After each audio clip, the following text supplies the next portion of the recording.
बस चलो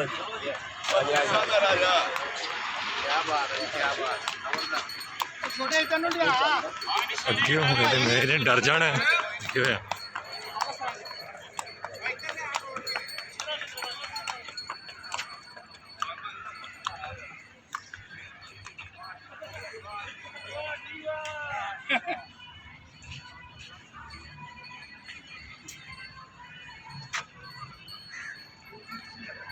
हेलो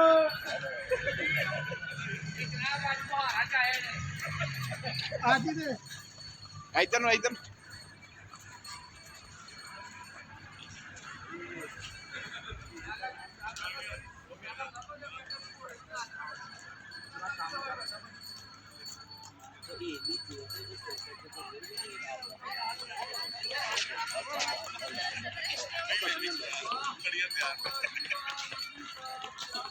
माशाल्लाह क्या बात है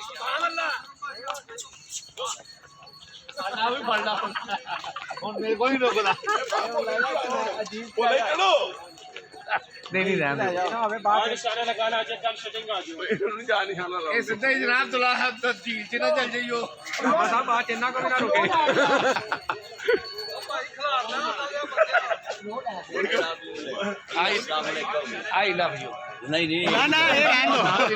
अस्सलाम वालेकुम मेरा चांद मेरा मक्खन मेरी मलाई घोड़िया ते सवारी करना ये अंबिया दी सुन्नत घोड़ा अपने दौर दा जंगी जनाब जी प्यारा हुंदा सी अपने दौर दा जंगी जनाब जी जानवर हुंदा सी घोड़ा जिहड़ा है इन्हें हर दौर दे विच नाम कमाया है वो जिहड़े मिसाल ना मझ वेच के घोड़ी लई दुध पीनों गई लिद सुटनी पई वो जनाब ये घोड़े घोड़ियाँ लोग शौक ना पालते और जनाब इनू रखते ने इहदा मतलब है किसी के घर भी ये जानवर होण ते उनदे नाल तुसीं मुहब्बत ना पेश आओ वो नबियां वालियां सवारियां की खिदमत करते घोड़े पालना घोड़ियाँ रखना घोड़े रखना एक खच्चर रखना अबलख रखना अस्तर रखना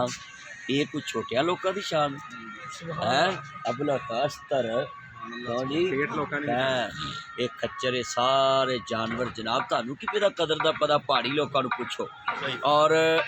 अज भी घोड़ी पाल मुरब्बे अंग्रेज ने दिते ते जेड़ा सरकार नू हर साल एक घोड़ा दऊ बछड़ा उनके लिए 25 मुरब्बे जी किले जमीन अंग्रेज ने दी घोड़ी पाल मेरे दोस्त ने उत्थे काड़े आमर नंबरदार साहब उन्होंने को भी घोड़ी वो साल के 2 बछड़े देंगे 2 घोड़ियाँ उन्होंने मिलियां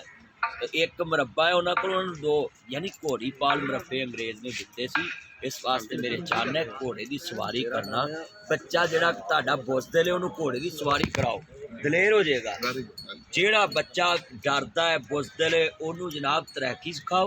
ते नाल घोड़े की सवारी कराओ हाँ जी जेडे उर्तगल के उत्ते जनाब जी बच्चों ने 4 दिन संडिया ते भी कपड़े पा के उर्तगल बने ने है हाँ जी तो जो मोबाइल की जान नहीं छड्डदे इन्हों घोड़ सवारी हर वेले टेस्ट लगे ने फिर मावां दी मेरे पुत नूं होश नहीं होश घट्टा है बच्चे कमजोर हो जाते पासे मारे जाते लो जी भोला जी दौर से मोबाइल नहीं होंदा भोले तेरे तो ताइये नूर है खिलाड़ी यार खिलाड़ी बिल्कुल जी भोले चेहरे ते नूर है वजह बचपन के मोबाइल नहीं चलाया